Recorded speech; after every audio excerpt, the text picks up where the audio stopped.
আজ আমরা যে বিষয় নিয়ে অনুধ্যান করব তা হলো শ্রী শ্রী মায়ের কথা। আমরা বেশ কয়েক সপ্তাহ বিবেক চূড়ামণি নিয়ে অনুধ্যান করবার ফলে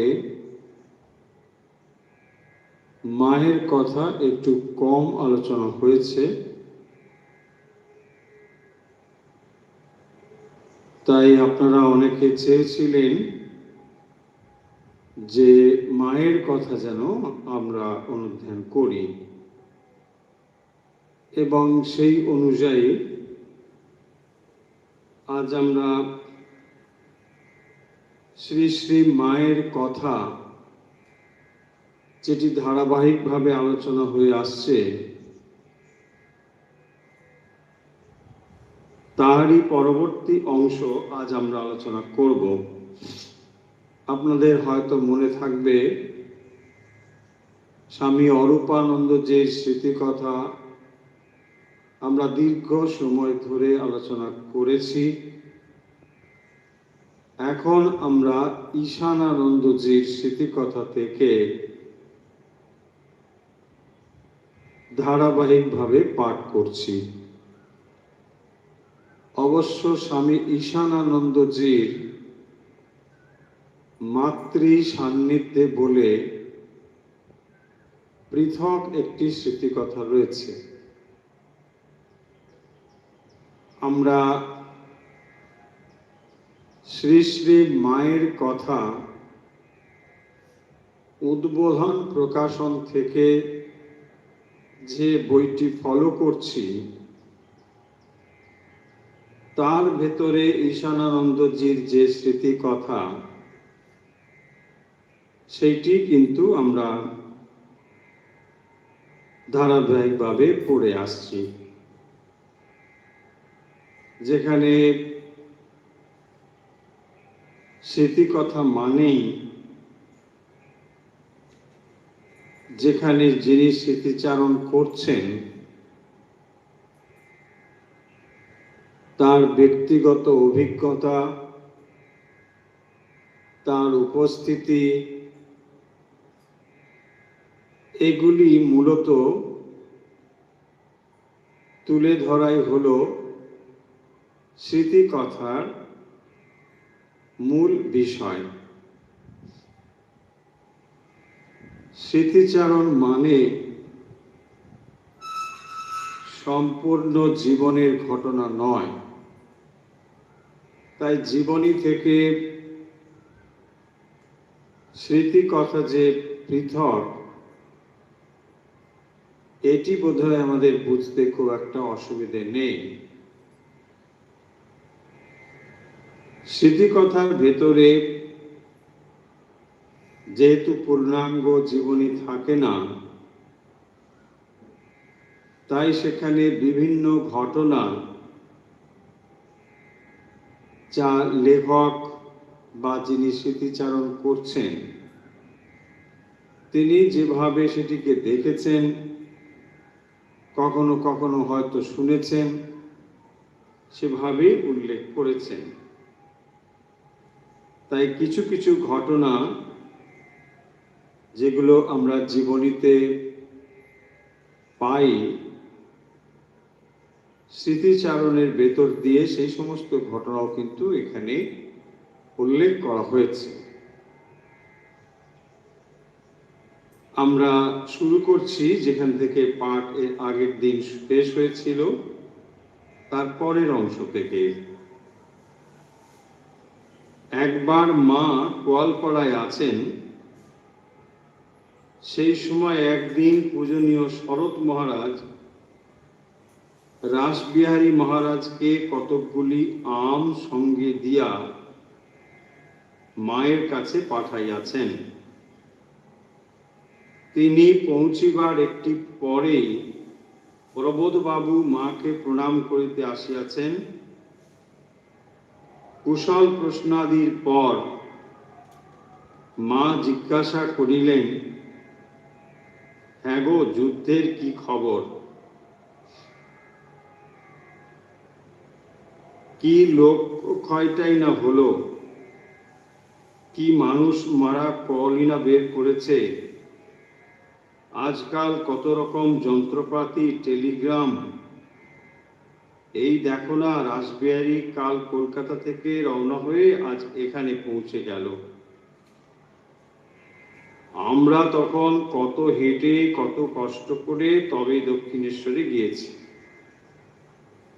প্রবোধবাবু একটু উৎসাহিত হইয়া পাশ্চাত্য শিক্ষা ও বিজ্ঞানের প্রশংসা করিয়া বলিলেন, ইংরেজ সরকার আমাদের দেশের অনেক সুখ স্বাচ্ছন্দ্য বাড়িয়েছে। মা সব কথায় সায় দিতে দিতে শেষে বলিলেন, কিন্তু বাবা, ওই সব সুবিধে হলেও আমাদের দেশে অন্ন বস্ত্রের অভাব বড় বেড়েছে। আগে এত অন্ন কষ্ট ছিল না। যুদ্ধের প্রসঙ্গ তখন চলছিল, সেই জন্যেই সেই প্রশ্নটি উঠেছে যে অনেক মানুষ মারা যাচ্ছে, এসব কি হচ্ছে, কেন হচ্ছে। মা আসলে খানিকটা উদ্বিগ্ন, সেই জন্যই এই প্রশ্নগুলো তুলেছেন। তারপরেই বলছেন যে আজকাল কত রকম যন্ত্রপাতি, আমাদের সময় এসব ছিল না। অনেক কষ্ট করে দক্ষিণেশ্বরে গিয়েছি। যন্ত্রপাতি ইত্যাদি এগুলো যে আমাদের সাহায্য করেছে এ বিষয়ে সন্দেহ নেই, কিন্তু তার ফলে আমাদের খানিকটা সুখ স্বাচ্ছন্দ্য বেড়েছে, কিন্তু এর বেশি কিছু নয়। তাই আমরা যতই আধুনিক শিক্ষা এবং বিজ্ঞানের উন্নতির ফলে আমাদের সভ্যতার উন্নতি বলে আমরা যতই কথা বলি না কেন, প্রকৃত সভ্যতার উন্নতি তখনই সম্ভব যখন মানুষের অন্তর্জগতের বিকাশ ঘটবে। কতগুলো জিনিস যেগুলি আরামের বস্তু, সেইগুলো প্রাপ্তিকেই আমরা অনেক সময় ভুল করে সভ্যতার চিহ্ন বলে বলি। আগে মানুষ হেঁটে যেত, যানবাহন হয়েছে, আরো দ্রুততম যানবাহন হয়েছে, কিন্তু এটিকেই যদি আমরা সভ্যতার মাপকাঠি বলে মনে করি, তাহলে বহু ক্ষেত্রে সেটি ভুল হয়ে যাবে। মানুষের অন্তর্জগতের বিকাশ কতখানি হয়েছে সেটি হলো সভ্যতার মাপকাঠি। কতগুলো জিনিস ব্যবহার করলেই আমরা তুলনামূলকভাবে হয়তো স্বার্থপরই হয়ে যাচ্ছি, তাহলে এই স্বার্থপরতা কি সভ্যতার চিহ্ন? এই প্রশ্ন চিহ্ন থাকবেই। কিন্তু এখানে মা বিজ্ঞানের প্রশংসা করতে দ্বিধাবোধ করেননি, কিন্তু বলছেন যে আমাদের অনেক সুখ স্বাচ্ছন্দ্য বেড়েছে। যেটি আপনি হেঁটে যেতেন সেটি যন্ত্রের ব্যবহারে যাচ্ছেন, সুখ স্বাচ্ছন্দ্য বেড়েছে। কিন্তু মা যে কথাটি এখানে প্রশ্ন তুলেছেন সেটি হলো, এই সব সুবিধে হলেও আমাদের দেশে অন্ন বস্ত্রের অভাব বড় বেড়েছে। অন্ন বস্ত্রের অভাব যে বেড়েছে সেটি তখন খুব স্পষ্ট, বিশেষ করে যুদ্ধের প্রেক্ষাপটে তখন বস্ত্র এবং অন্যের সংকট বা অভাব অত্যন্ত বেড়েছে। এছাড়াও বিশেষ করে বাংলাতে খাদ্যের অভাব অনেক পরিমাণে বা অনেকবার পরিলক্ষিত হয়েছে। বিশেষ করে মা তার নিজের জীবনে ছোটবেলায় দুর্ভিক্ষ দেখেছেন এবং এই দুর্ভিক্ষ ব্যাপারটি বাংলায় প্রায়ই হতো, প্রতি বছরই হতো, যখন গ্রামগুলোতে খাদ্যশস্য অপ্রতুল থাকত। গরিব মানুষ তারা খেতে পেতেন না। যে সামান্য ফসল উৎপাদিত হতো, কারণ তখন আধুনিক যন্ত্রের ব্যবহার ছিল না, আধুনিক রাসায়নিক সারের ব্যবহার ছিল না, উন্নত ধরনের বীজ বা বৈজ্ঞানিক পদ্ধতিতে যন্ত্রের ব্যবহার এসব ছিল না। তার ফলে যে ধরনের উৎপাদন হতো সেই পুরনো ব্যবস্থা অনুযায়ী তাতে সংকুলান হতো না। এছাড়াও অতিবৃষ্টি, অনাবৃষ্টি ইত্যাদি তো ছিলই, পাশাপাশি বন্যা ইত্যাদিও ছিল। মা তার নিজের জীবনে এগুলো দেখেছেন এবং যে সময়ের কথা তখনও তিনি এগুলোকে চোখের সামনে দেখছেন। তাই বিজ্ঞানের একদিকে যেমন প্রসার, উন্নতি, পাশাপাশি তিনি বলছেন যে অন্ন বস্ত্রের অভাব বেড়েছে। আগে অন্ন কষ্ট এত ছিল না। আমরা আগেই বললাম যে স্মৃতিকথার ভেতরে টুকরো টুকরো বিষয় থাকবে। স্মৃতিকথা মানে কোনো ধারাবাহিকতা নয়, যেমন নাকি ধারাবাহিকতা জীবনী গ্রন্থের ভেতরে থাকে। তাই টুকরো টুকরো ঘটনা এখানে উল্লেখ করা হয়েছে। এরপরে বলছেন কোয়ালপাড়া আশ্রমের প্রতিষ্ঠার ব্যাপারে।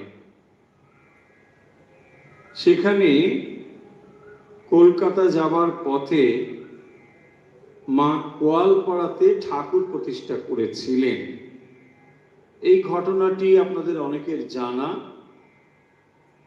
এবং শ্রী শ্রী মা নিজ হাতে ঠাকুর এবং তার নিজের পট এই কোয়ালপাড়া আশ্রমে পুজো করেছিলেন। নিজ হাতে ঠাকুরের ও নিজের ফটো দুইখানি বসাইয়া বিশেষ পূজা করিলেন। মা কোয়ালপাড়াতে ঠাকুরের এবং নিজের ছবি বসিয়ে পুজো করেছেন। কিশোর দাদাকে দিয়ে হোম ও অন্যান্য ক্রিয়া করালেন।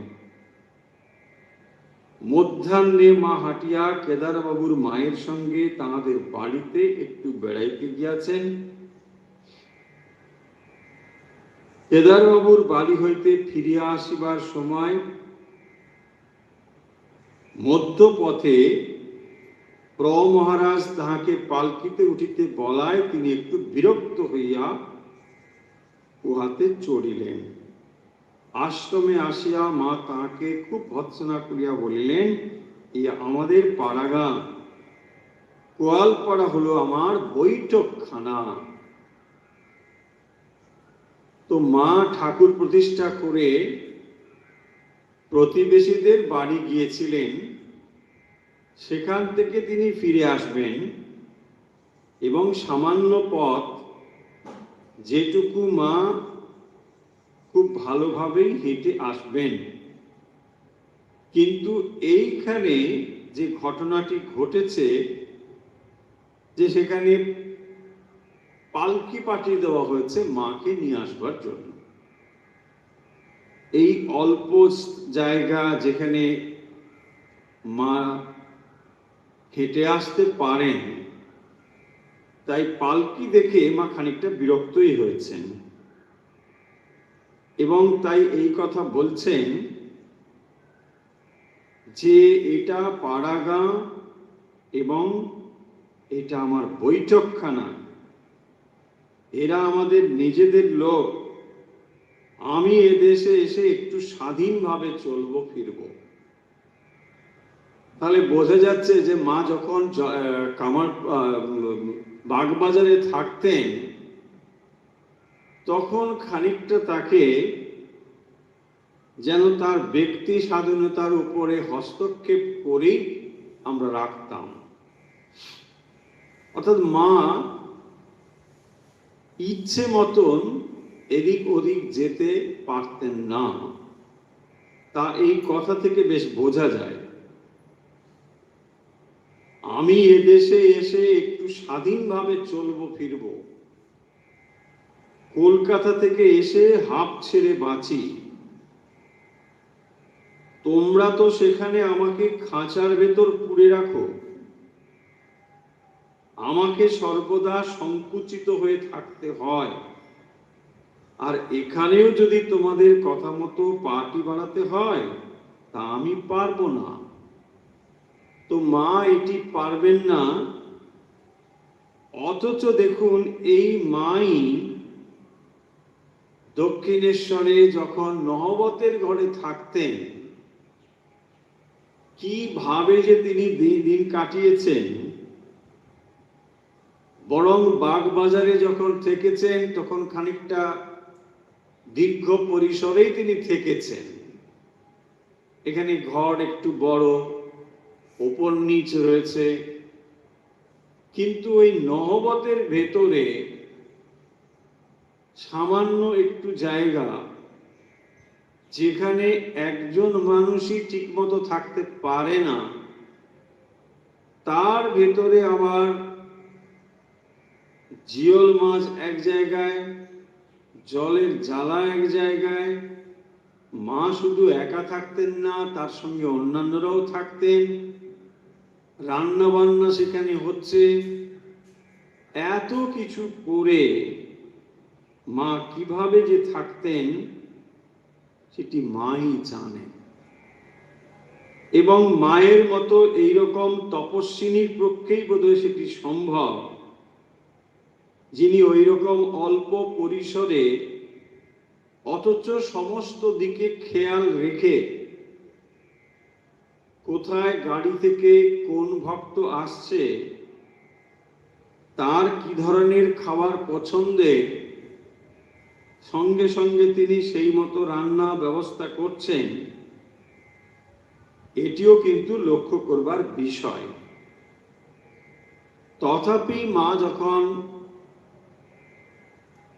বাগবাজারে রয়েছেন, মায়ের বাড়িতে রয়েছেন, তখন যেন তাকে খানিকটা সংকুচিত হয়ে থাকতে হয়। তাই এখানে বলছেন খাঁচার ভেতর পুরে রেখেছো তোমরা। তো খাঁচার ভেতর রাখার অর্থ হলো স্বাধীনতাতে হস্তক্ষেপ করা।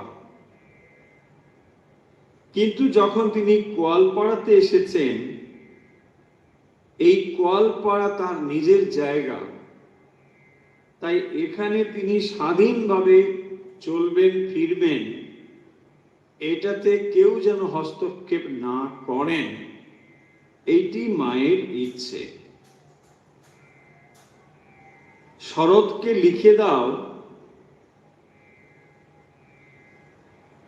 যে যদি এখানেও তোমরা এরকম করতে থাকো, শরৎ মহারাজ আমাকে পথে খুব সাবধানে নিয়ে যেতে বলেছিলেন। ওই যে আগে এক মহারাজের কথা হলো, যিনি পালকি নিয়ে গিয়ে মাকে নিয়ে আসার ব্যবস্থা করেছিলেন, মা খানিকটা বিরক্ত হয়েছিলেন, তাই বলছেন তোমরা এখানে আমার উপরে হস্তক্ষেপ করো না, এটা আমার নিজের জায়গা, এরা আমার আপনজন, আমি এদের সঙ্গে ইচ্ছে মতো থাকবো।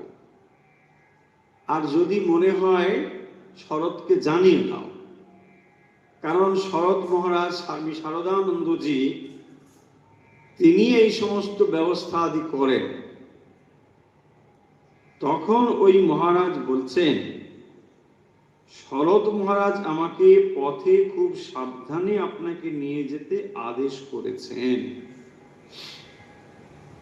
শরৎ মহারাজ বলে দিয়েছিলেন যে মায়ের যাতে কোনো কষ্ট না হয়, অসুবিধে না হয়, সেদিকে দৃষ্টি রাখতে, এবং সেই কারণের জন্যই তিনি এই রকম সতর্ক থাকতেন যাতে মায়ের কোনো অসুবিধে না হয়। তাই এই ঘটনাটি এখানে এইভাবেই উল্লেখ করা হয়েছে। মহারাজের কথা মতো ঠিক হইল, সন্ধ্যা 6টার পূর্বে তাহাদের খাবার আমরা প্রস্তুত করিয়া সঙ্গে দেব, কিন্তু অনেক চেষ্টা করিও আমরা সময় মতো সব শেষ করিতে পারিতেছি না দেখিয়া তিনি রাগ করিতে লাগিলেন। মাকে নিয়ে যাবেন, মানে কলপাড়ায় পুজো হয়ে গেছে, এবারে মা ফিরে আসবে, তার জন্যে সমস্ত ব্যবস্থা হয়ে গিয়েছে যাতে মা তাড়াতাড়ি ওখান থেকে বেরোতে পারে, কিন্তু সেটি হচ্ছে না, সময় মতো সব হচ্ছে না দেখে খুব রাগারাগি করছেন। রাজেন দাদা বললেন, বেশ, আপনার সময় মতো এদের নিয়ে আপনি রওনা হন, আমরা খাবার তৈরি করে যত দূর হোক মাথায় করে আপনাদের পৌঁছে দিয়ে আসব। মানে সময় মতো তারা যাত্রাটা শুরু করতে চান, অথচ সময় হচ্ছে না খাবারের জন্য, খাবার তখনও প্রস্তুত হয়নি। তাই বললেন যে খাবারের জন্য অপেক্ষা করতে হবে না, আপনারা এগিয়ে যান, পরে আমরা খাবার পৌঁছে দেব। মা বলছেন, তুমি মাথা গরম করে এত রাগারাগি করছো কেন? এ আমাদের পাড়াগা, কলকাতার মতো এখানে কি সব ঘড়ির কাঁটা ধরে চলে? সকাল থেকে ছেলেরা কি খাটাই না খাটছে, তুমি যাই বলো না কেন এখান থেকে না খেয়ে যাওয়া হবে।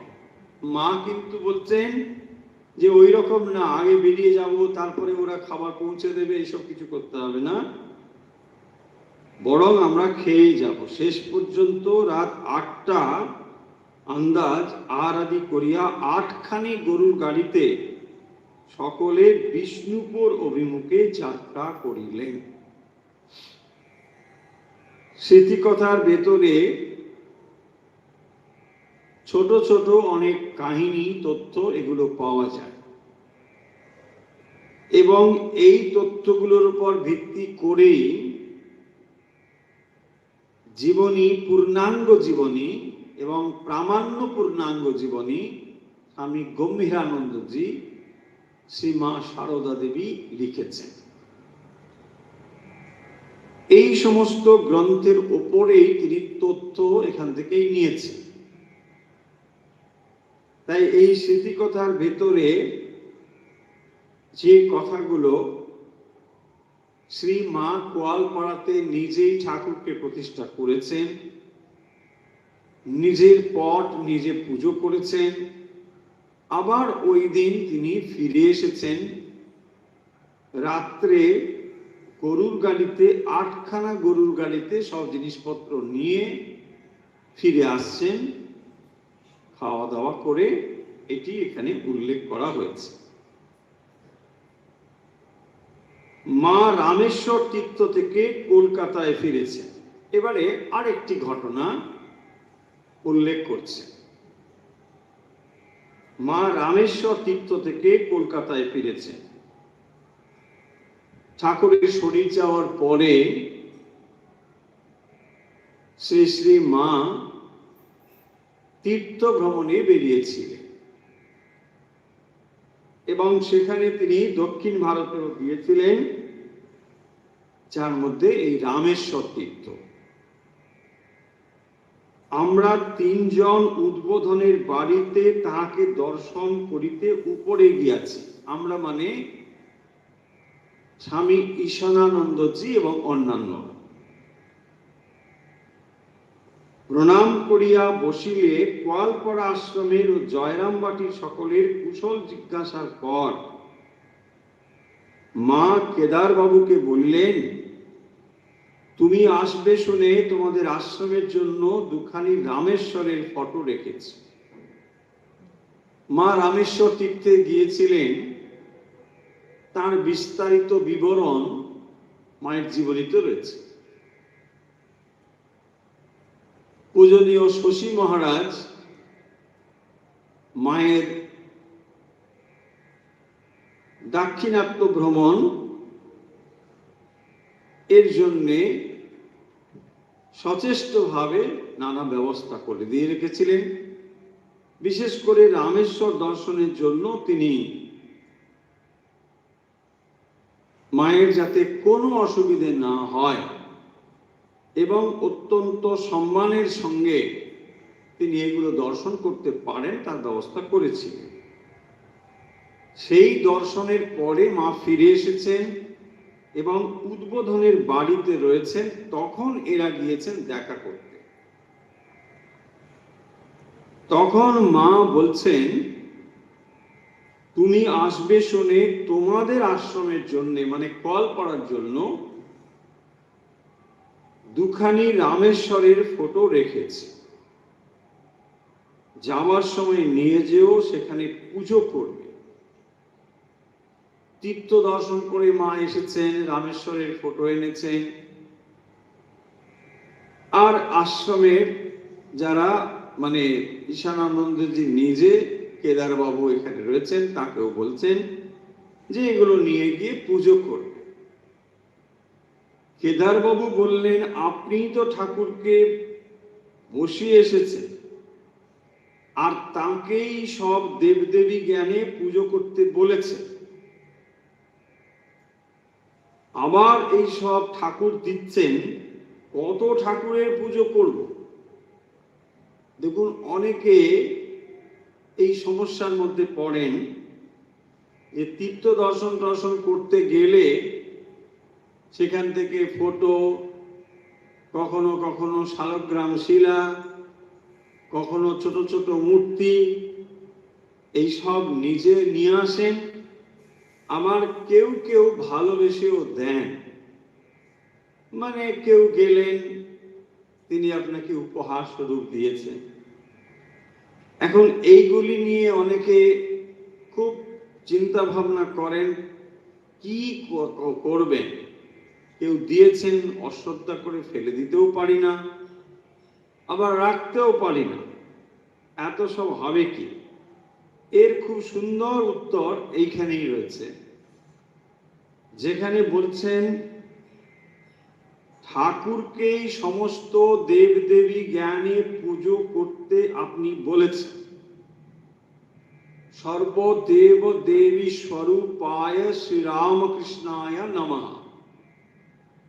শ্রীরামকৃষ্ণ হচ্ছেন সমস্ত দেব দেবীর স্বরূপ, অর্থাৎ সমস্ত দেবদেবী যেখান থেকে সৃষ্টি হয়েছে, সেই স্বরূপ যদি শ্রীরামকৃষ্ণ হন, তাহলে অন্যান্য এই ছোট ছোট ছবি রেখে পুজো করবার কি প্রয়োজন?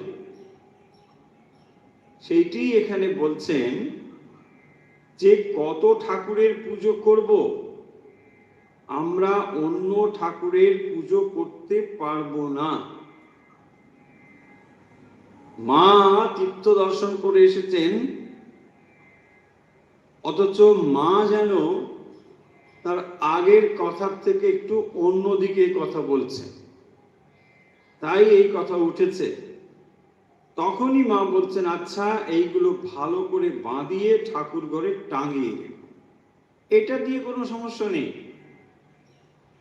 ঠাকুর ঘরে বা অন্যত্র সুন্দর করে সাজিয়ে রাখুন, কিন্তু ঠাকুরের বেদিতে এগুলো দিয়ে একেবারে মিউজিয়াম তৈরি করার কোনো প্রয়োজন নেই। এটাই হলো আসল বিষয়। তাহলে এর উত্তর আমরা মায়ের স্মৃতিকথা থেকে একেবারে স্পষ্টভাবে বুঝতে পারলাম যে এখানে আর কোনো দ্বিমতের বিষয় নেই।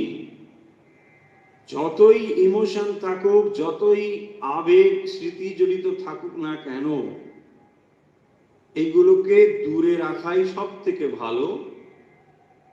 কারণ মুখে আপনি বলছেন শ্রীরামকৃষ্ণ সর্বদেবদেবীর স্বরূপ, কাজে তো সেটা হচ্ছে না।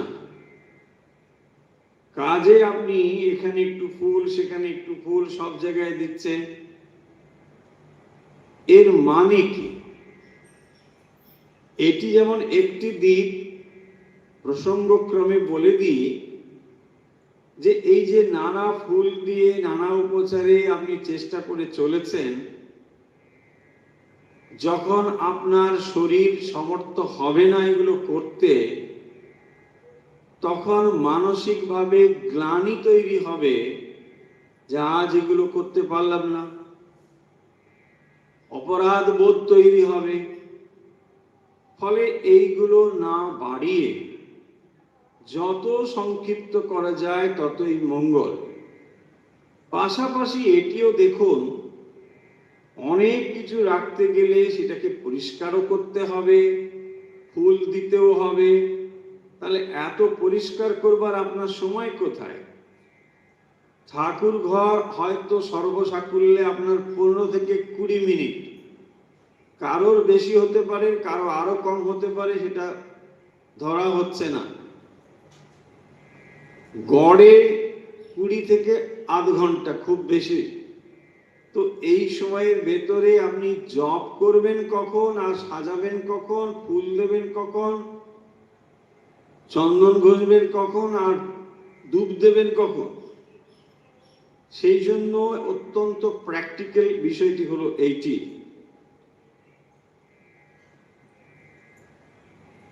তাহলে তীর্থ দর্শন করে ফটো অথবা মূর্তি যাই নিয়ে আসি না কেন, সব ঠাকুর ঘরে সামিল করতে হবে বা ঠাকুরের পুজোর বেদিতে রেখে দিতে হবে, এটার কোনো প্রয়োজন নেই। স্পষ্টত এখানে উল্লেখ রয়েছে। এরপরে কেদার বাবু জিজ্ঞাসা করছেন, এটা খুব সাধারণ একটা প্রশ্ন, কারণ যখন কেউ তীর্থ দর্শন করে ফেরেন তখন এইরকম প্রশ্ন হয়, কেমন দর্শন আদি হয়েছে ইত্যাদি। ঠিক ওভাবেই করছেন যে রামেশ্বর প্রভৃতি কেমন দেখলেন। মা দক্ষিণ ভারতে গিয়ে রামেশ্বর দর্শন করেছেন, তাই জিজ্ঞাসা করছেন কেমন দর্শন করলেন। মা বলিলেন, বাবা যেমনটি রেখে এসেছিলাম ঠিক তেমনটি আছে।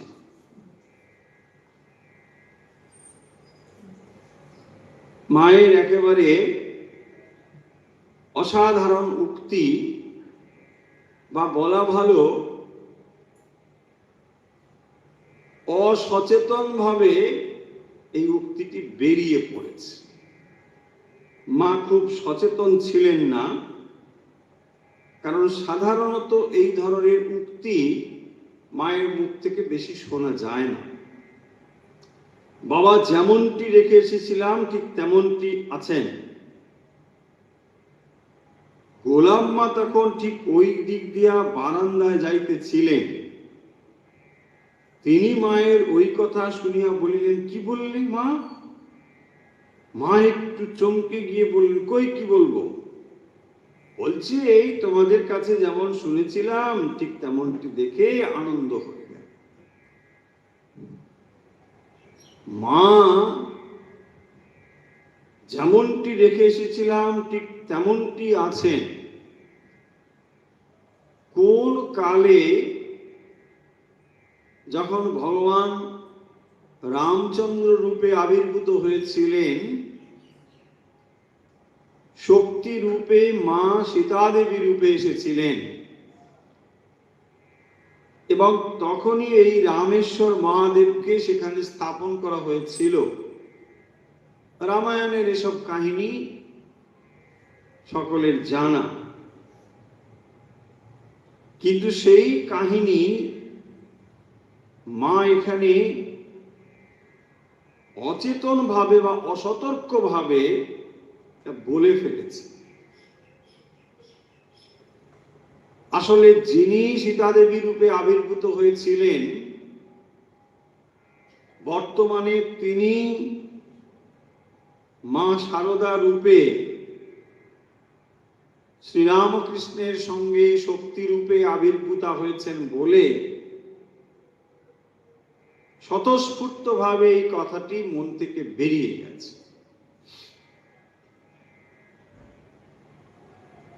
তার মানে যখনই মা লৌকিক ব্যবহার করতেন, তখন আধ্যাত্মিক কোনো বিষয় সতর্ক বা সচেতন ভাবে গোপন রেখেই কথা বলতেন। তাতে বেশ বোঝা যায় যে মা নিজের স্বরূপকে ঢেকেই কথা বলতেন। কিন্তু এই উক্তিটি মা অত্যন্ত অসতর্কভাবে বলে ফেলেছে। আর সঙ্গে সঙ্গে গোলাপ মা এই কথাটিকে ধরে ফেলেছেন, বলছেন মা কি বলে ফেলে। মা তখন এই কথাটিকে অন্যভাবে বলছেন, কই কি বলবো, তোমাদের কাছে যেমন শুনেছিলাম ঠিক তেমন দেখে আনন্দ পেলাম, এটি বল। মা কথাগুলোকে যেন একটু পরিবর্তন করে বলছে। ওই যে রয়েছে, যেমনটি রেখে এসেছিলাম, এই রেখে এসেছিলাম একেবারে সরাসরি, আর তেমনটি রয়েছেন এটি তিনি বলে ফেলেছেন। তখন গোলাপ মা বলছেন, না মা আমি সব শুনেছি, এখন আর কথা ফেরালে কি হবে, কেমন গো কেদার। এই কথা বলিতে বলতে তিনি সেখান থেকে চলে গেলেন এবং যোগেন মা প্রভৃতিকে সব বলতে লাগলেন। মায়ের স্বরূপ উন্মোচনের জন্য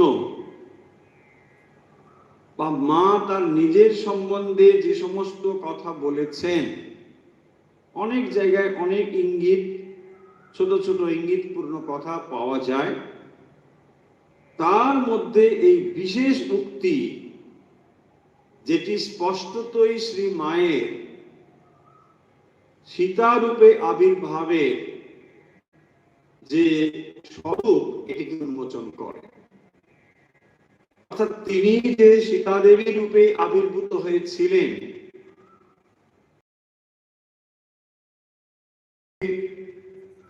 শক্তি রূপে আবির্ভূত হয়ে তিনি রামেশ্বর মহাদেবকে স্থাপন করেছিলেন, এই সমস্ত কাহিনী ভেতর দিয়ে মায়ের স্বরূপ উন্মোচিত হয়েছে। এরপরে মা ওই প্রশ্নের উত্তর দিচ্ছেন যে কিভাবে তিনি রামেশ্বর দর্শন করেছেন, সেটি এখানে বলছেন। দেখুন, যারা মায়ের জীবনী পাঠ করেছেন, দক্ষিণ ভারতে মা যখন গিয়েছিলেন, কোথায় কোথায় গিয়েছেন, কোন কোন মন্দির আদি দর্শন করেছেন, এগুলোর বিস্তারিত বিবরণ সেখানে রয়েছে। এখানে মা ওই বিশেষ করে রামেশ্বরে যা দর্শন করেছেন, সেইগুলি ঈশানানন্দজি কিছু কিছু উল্লেখ করছেন।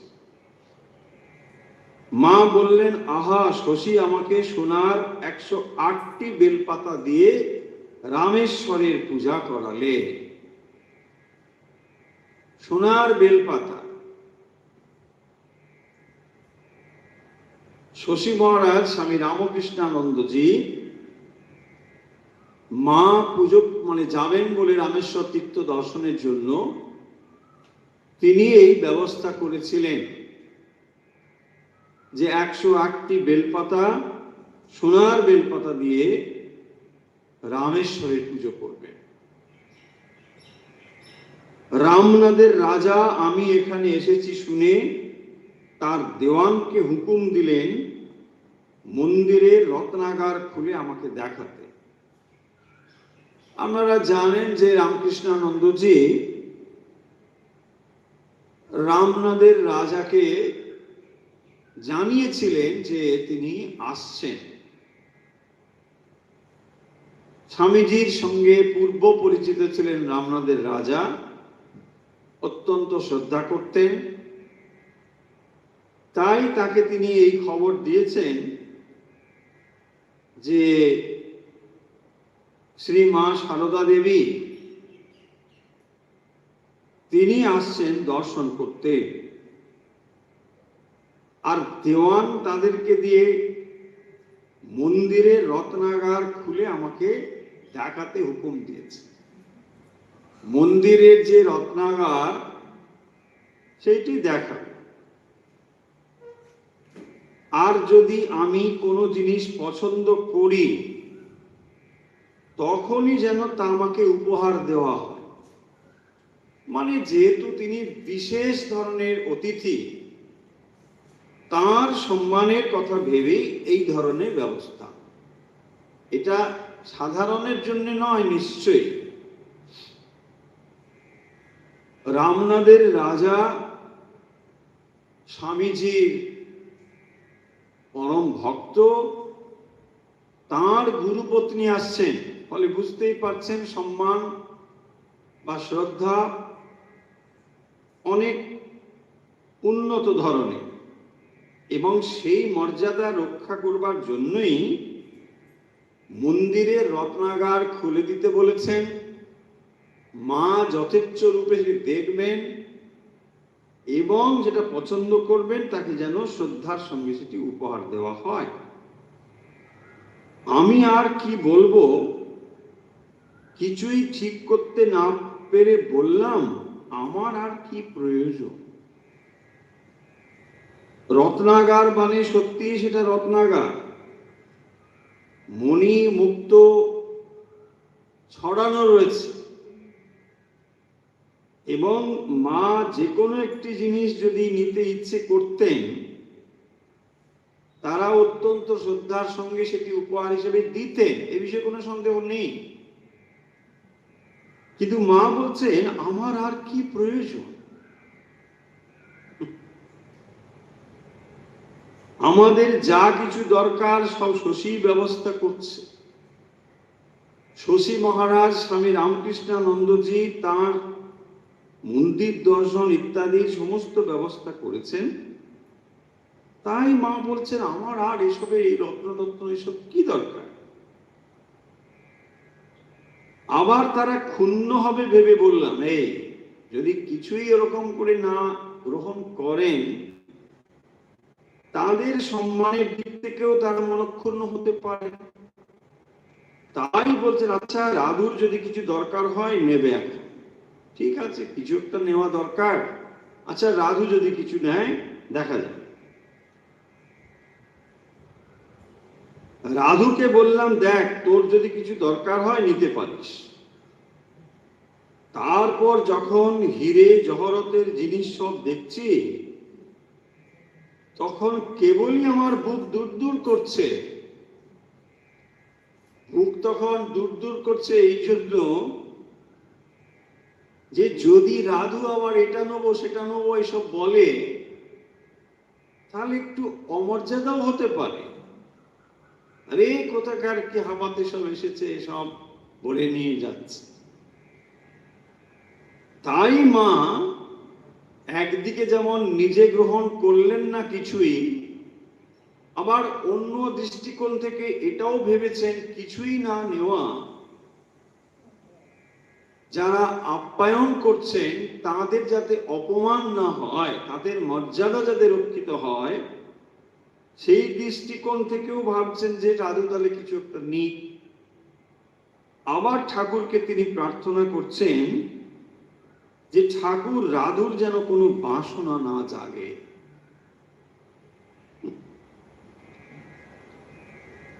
এবং ঠাকুর সেই প্রার্থনা শুনেছেন। রাধু বলছেন ই আবার আমি কি নেবো, এইসব আমার চাই না। ঠাকুর রাধুর মনটিকে এমন করে দিয়েছেন যে সেও আর এগুলো কিছুই প্রয়োজন নেই বলছেন। আমার লেখবার পেন্সিলটা হারিয়ে ফেলেছে, পেন্সিল কিনে দাও, ব্যাস। তার লেখার পেন্সিলটা হারিয়ে গেছে। আমি কথা শুনে হাঁপ ছেড়ে বাইরে এসে রাস্তায় দোকান থেকে 2 পয়সার একটা পেন্সিল কিনে দিলাম। এই ঘটনাতে মা যেমন রামেশ্বর তীর্থ দর্শন করতে গিয়েছিলেন এবং রামেশ্বর তীর্থ দর্শন করে তিনি তার স্বরূপের কথাও এখানে অসতর্কভাবে উল্লেখ করে ফেলেছেন, যেখানে তিনি বলছেন যে আমি যেমনটি রেখে এসেছিলাম ঠিক তেমনটি আছেন। অর্থাৎ তিনি যখন রামচন্দ্রের শক্তি রূপে আবির্ভূত হয়েছিলেন, সেই সময় তিনি যে রামেশ্বর তীর্থে মহাদেবকে স্থাপন করেছিলেন, সেই মহাদেব আজ একই রকম ভাবে রয়েছেন। শুধু তাই নয়, তিনি স্থাপন করেছিলেন, এর দ্বারা তিনি তার স্বরূপটি উদ্ঘাটিত করেছেন। দ্বিতীয় ক্ষেত্রে যখন তিনি প্রশ্ন করেছেন যে মা রামেশ্বর কেমন দেখলে, তিনি পরবর্তীতে বলছেন যে সমস্ত ব্যবস্থা শশী মহারাজ করে দিয়েছিলেন। 108টি বেলপাতা দিয়ে তিনি পুজো করেছেন, সোনার বেলপাতা। আর রামনাদের রাজা তিনি এই সমস্ত ব্যবস্থা করে দিয়েছিলেন শশী মহারাজের নির্দেশে। সেখানে গিয়ে মা দর্শন করেছেন, পুজো দিয়েছেন এবং তারা সম্মানে মন্দিরের রত্নাগার খুলে মাকে দেখিয়েছে। শুধু তাই নয়, মায়ের যদি পছন্দ হয় তিনি এগুলো নিতেও পারেন। যা মায়ের ভালো লাগবে এটি বোঝা মাত্রই তারা সঙ্গে সঙ্গে সসম্মানে মাকে তা উপহার স্বরূপ দেবেন। কিন্তু মা এই রত্নাগারে প্রবেশ করে নানা রকম রত্ন, মণি, মাণিক্য এসব দেখেও কিছুই নিতে রাজি হলেন না। বলছেন না, এগুলো আমার কিছু প্রয়োজন নেই, শশী আমার সব করে দিয়েছে। আচ্ছা, রাধুকে বলা যাক যদি কিছু প্রয়োজন হয়। কিন্তু দেখা গেল রাধুও কিছু নিতে রাজি হলেন না। রাধু বলছেন আমার এসব দরকার নেই, আমার একটা পেন্সিল কিনে দিলেই হবে। একদিকে যেমন মায়ের লোভ ও রাহিত্যের পরিচয় পাওয়া যায়, কোনো ধন দৌলতের প্রতি তার কোনো লোভ নেই, কোনো আকাঙ্ক্ষা নেই, যেমন নাকি শ্রীরামকৃষ্ণেরও ছিল। কোনো অর্থের প্রতি, কোনো সম্পত্তির প্রতি ঠাকুরের বিন্দুমাত্র লোভ ছিল না। এবং সেরকম ঘটনা আপনাদের সকলেরই জানা, যেখানে মারোয়ারি ভক্ত তাকে 10,000 টাকা তখনকার দিনে দিতে চেয়েছিলেন, ঠাকুর সেটা প্রত্যাখ্যান করেছেন। মথুর বাবু খানিকটা জমিদারি তাকে লিখে দিতে চেয়েছিলেন, সেগুলোও তিনি প্রত্যাখ্যান করেছেন। শ্রী শ্রী মাও যে কিভাবে ত্যাগের উপর প্রতিষ্ঠিত ছিলেন, আমরা অনেক সময় শ্রী মাকে শ্রীরামকৃষ্ণের শক্তি রূপে বলি। কথাটি হয়তো ভুল নয়, কিন্তু শ্রী শ্রী মা স্বয়ং যে ভগবতী, এই কথাটি কেন ভুলে যায়?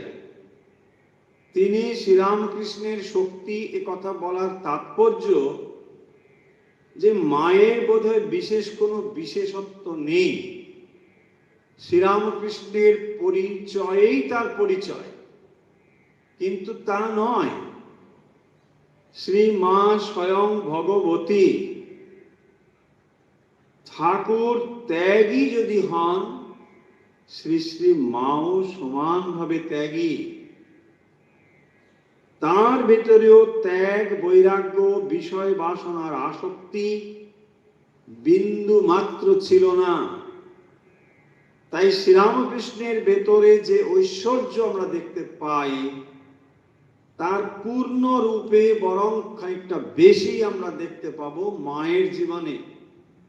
এ কথা বলার তাৎপর্য হলো, শ্রী মাকে যেন আমরা শ্রীরামকৃষ্ণের কেবল শক্তি, তার সহধর্মিণী, তার পত্নী এই রূপে না দেখে তিনি স্বয়ং ভগবতী, তিনি আদ্যাশক্তি, মহামায়া, এই জগৎ প্রসবিনী যে শক্তি তার ভেতরে রয়েছে, এইটি লক্ষ্য করলে তবেই মায়ের আলাদা একটি সত্তাকে আপনি বুঝতে পারবেন। তাই শ্রীরামকৃষ্ণের সহধর্মিণী রূপে যেমন তিনি সত্য, মা স্বমহিমায় প্রকাশিত হয়েছে এবং তার মহিমাটি বরং বেশি করে বিকশিত হয়েছে শ্রীরামকৃষ্ণের শরীর যাওয়ার পরে। শ্রীরামকৃষ্ণের দেহত্যাগের পরে শ্রী শ্রী মায়ের যে লীলা বৈচিত্র্য, তার ভেতর দিয়ে মায়ের স্বরূপ অধিক পরিমাণে উদ্ঘাটিত হয়েছে। তাই এখানে এই যে ঘটনা সামান্য হলেও শ্রী শ্রী মা স্বয়ং কিন্তু ত্যাগের উপর প্রতিষ্ঠিত ছিলেন। এ কথা বলবার তাৎপর্য হলো এই যে মা অনেক অর্থ সম্পত্তির ভেতর ছিলেন তা নয়, তার যে অভাব ছিল না তা নয়, কিন্তু তবুও তিনি কোথাও অর্থের কোনো লালসা, লোভ এগুলোর ভেতরে ছিলেন না। অনেকেই জানেন যে মা যখন তার হাতে কোনো অর্থ দেওয়া হতো, একটিও তিনি গুণে দেখতেন না, যেমন আছে সেগুলো রেখে দিতেন।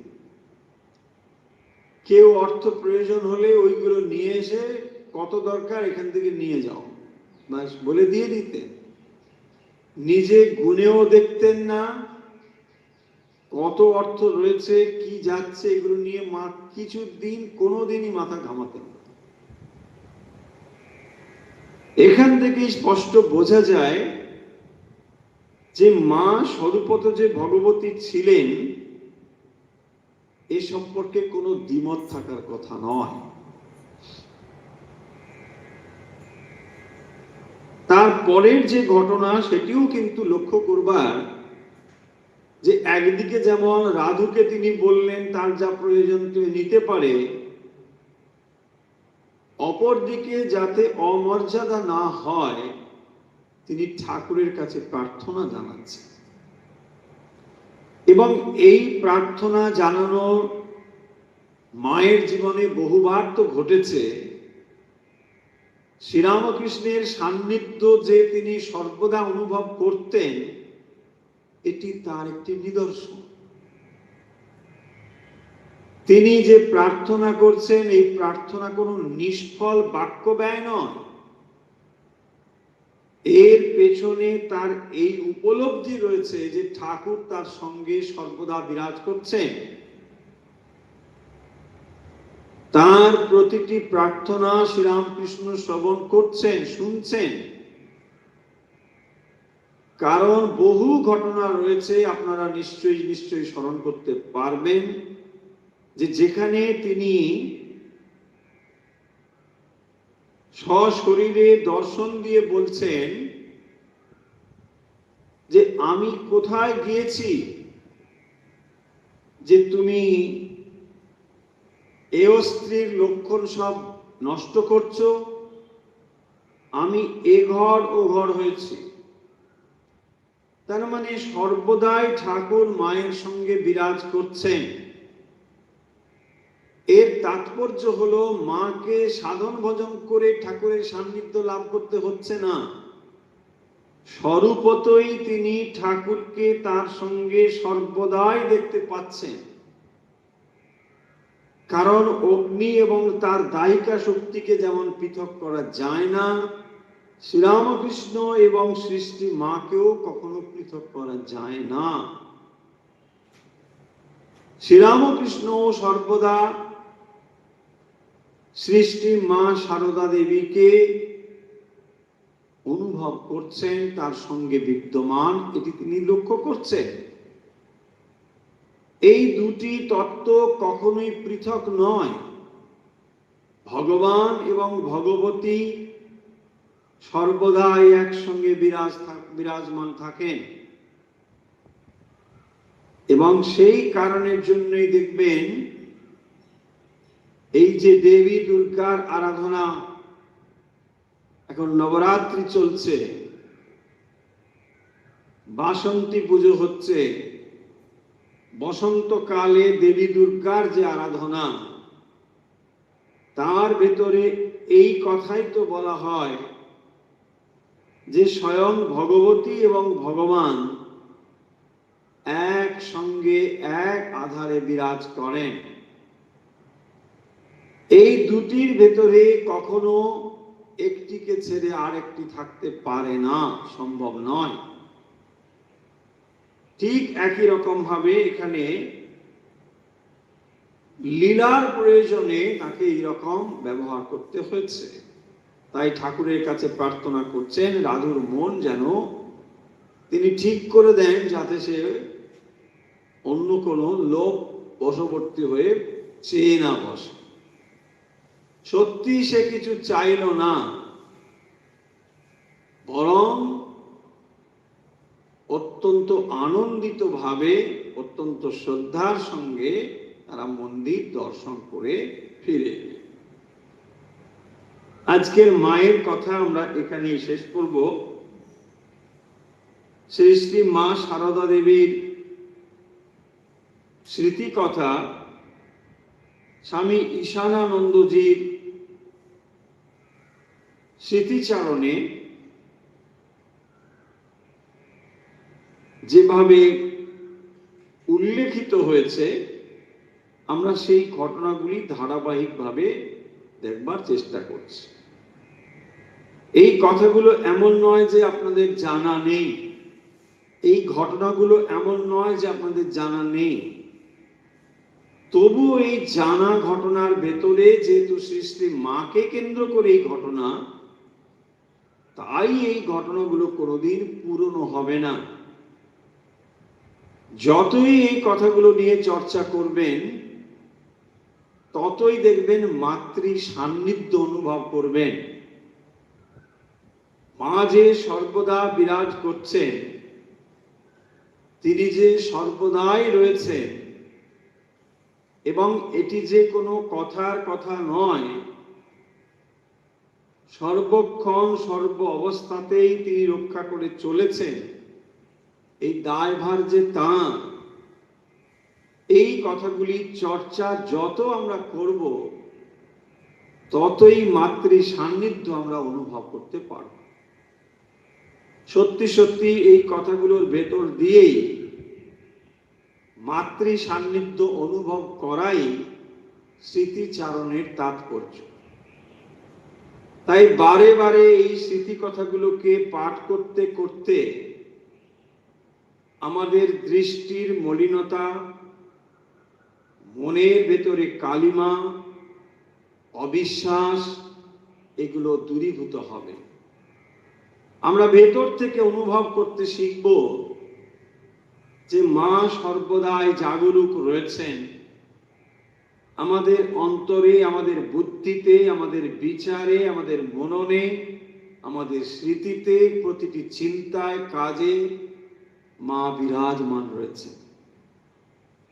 এই ভাবনাতে নিজেদেরকে জারিত করবার জন্য শ্রী শ্রী মায়ের স্মৃতিকথা পাঠ অত্যন্ত জরুরি।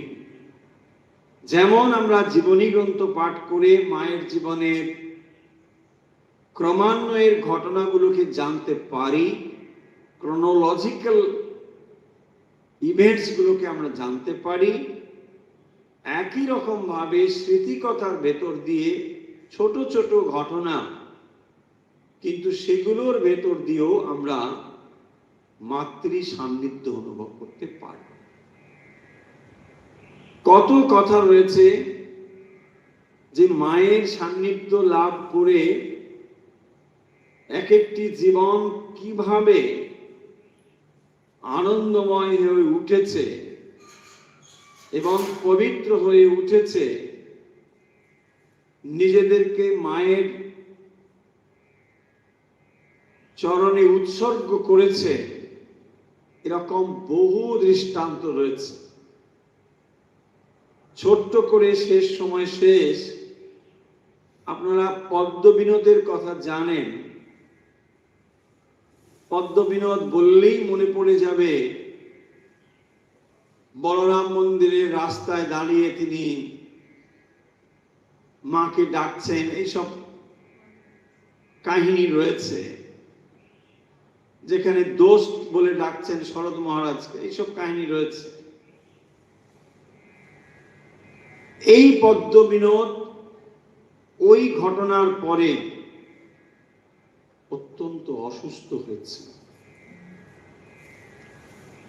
অসুস্থ মানে তার শরীরে জল জমে যায়, জলদর বলে, মানে ফ্লুইডটা শরীর থেকে বেরোচ্ছে, লিভারটা ড্যামেজ হয়ে গেছে। কারণ আপনারা জানেন খুবই পানাসক্ত ছিলেন, অনেক গুণ ছিল তার, অত্যন্ত ভালো অভিনয় করতেন। এর পাশাপাশি তার এই আসক্তি, পানাসক্তি, এটিও ছিল। শেষ অবস্থা এমন, তার চিকিৎসা চলছে, হসপিটালে শুয়ে রয়েছেন, প্রায় আশা শেষ। তিনি বায়না করছেন একটা আঙুর খাবেন বলে, আর ডাক্তার বলেছেন কোন জল এসব কিছু দেওয়া যাবে। করুণ ভাবে প্রার্থনা করছেন আমাকে একটা আঙুর দাও।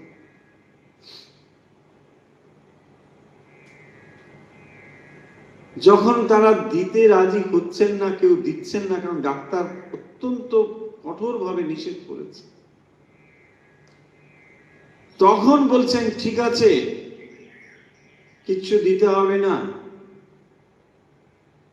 কথামৃতটা একটু খোলো, ঠাকুরের কথা শুনতে শুনতে আমি চলে যাব। আর কথামৃত যখন খোলা হলো, ওরা হঠাৎ করে কথামৃত খুলে দেখছেন ঠিক সেই জায়গাটি যেখানে পদ্মবিনোদের কথা আছে। আশ্চর্য! ওই কথা শুনতে শুনতে মুখে বলছেন রামকৃষ্ণ রামকৃষ্ণ, বলতে বলতে শেষ।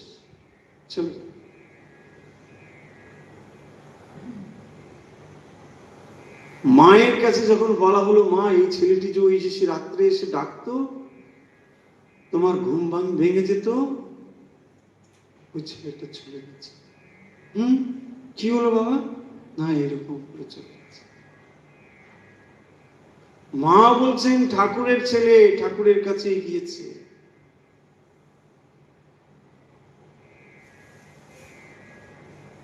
কি অদ্ভুত যে ঠিক ওইভাবেই তাকে ঠাকুর তার কাছে ডেকে দেন। মাকে কি শ্রদ্ধা করতেন! জানলা খুলে মা উঠেছেন আর রাস্তায় গড়াগড়ি দিচ্ছে আনন্দে, যে ভগবতীর দর্শন হয়েছে।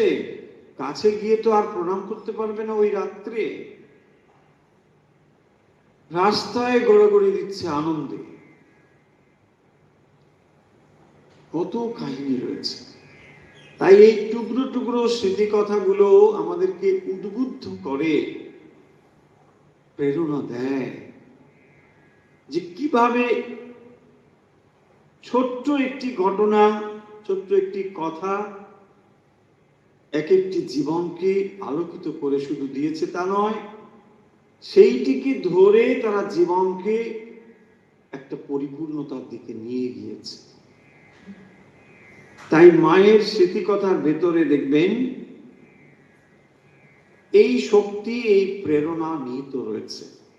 আমরা সেই স্মৃতি কথা একটু একটু করে পড়বো। আজকে খানিকটা পড়লাম। চলুন, আজকে যেহেতু মায়ের কথা হলো, আমরা একটু অনন্ত রূপিণী এটি আজকে করব। পাশাপাশি এখন নবরাত্রিও চলছে, বাসন্তী পুজো, অন্নপূর্ণা পুজো, সব কিছু মাথায় রেখে এখন আমরা সারদা সঙ্গীত করব।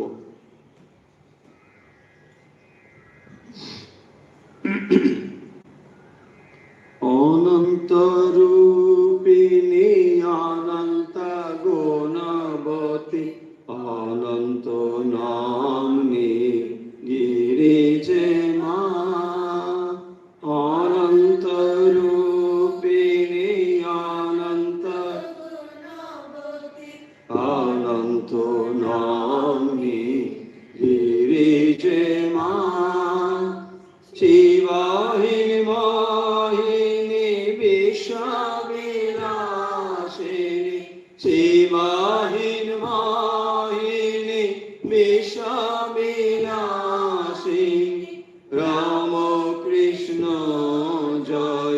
জয়দায়িনী মা। অনন্ত রূপিণী অনন্ত গুণবতী অনন্ত নামনি গিরিজে মা। জগৎ জননী ত্রিলোক পালিনী বিশ্ব সুবাসিনী শুভদে মা। জগৎ জননী ত্রিলোক পালিনী বিশ্ব সুবাসিনী শুভদে মা। দুর্গতি নাশিনী সম্মতি দায়িনী দুর্গতি নাশিনী সম্মতি দায়িনী মগমোক্ষ সুখ আইনে মা।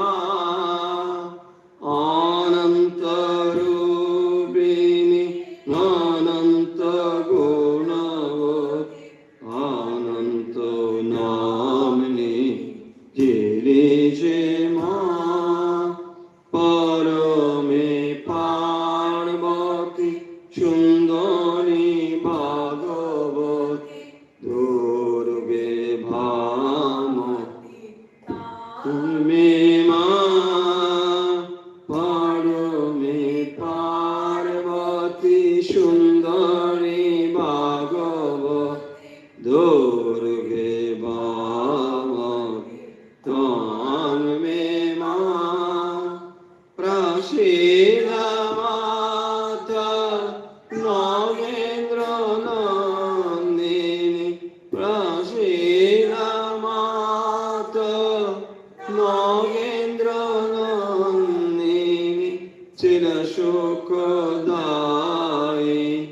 ছয়োদে মা। অনন্ত রূপিণী অনন্ত গুণবতী অনন্ত নামনি গিরিজে মা। অনন্ত রূপিণী অনন্ত গুণবতী অনন্ত নামনি গিরিজে মা। जय श्री गुरु महाराज जी की जय। माई की जय। जी की जय। माई की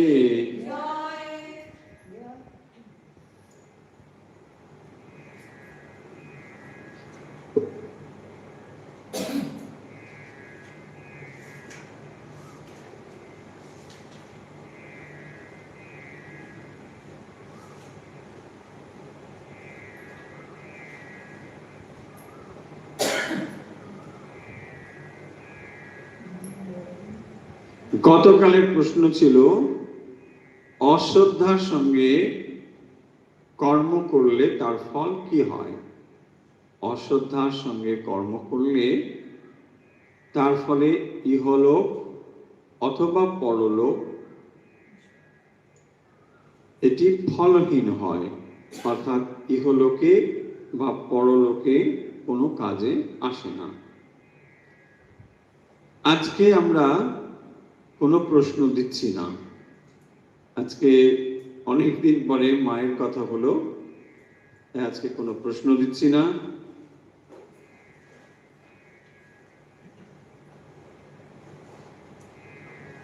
ঠাকুর মা স্বামীজির ভক্ত অনুরাগী আপনাদের সকলের শারীরিক, মানসিক ও আধ্যাত্মিক বিকাশ প্রার্থনা করে যে প্রার্থনা আমরা নিত্য করি, আজও সেই প্রার্থনা করছি। সর্বেত্র সুখিনো সন্তু, সর্বে সন্তু নিরাময়া, সর্বে ভদ্রাণি পশ্যন্তু, মা কশ্চিৎ দুঃখ ভাগ ভবেৎ। ওম শান্তি, ওম শান্তি, ওম শান্তি।